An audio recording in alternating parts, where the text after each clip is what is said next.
No jedziesz. Powolutku, no.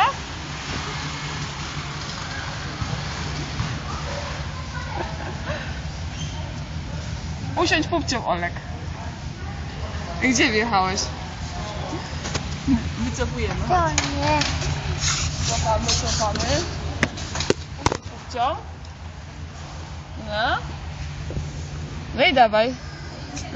Hop. No tak właśnie, no. Do mamy. Do mamy, Olek. Słyszysz? Wycofaj. Umiesz cofnąć? Chodź. Do tyłu. Cofaj. I tutaj jedź, no, złap się. I jedź. O, proszę. Myślisz? Radzisz sobie już.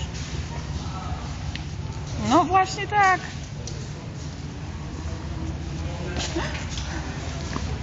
No siadaj. Usiądź pupcią, Olek. Słyszysz? Musisz usiąść. Olcio. Usiądź, o.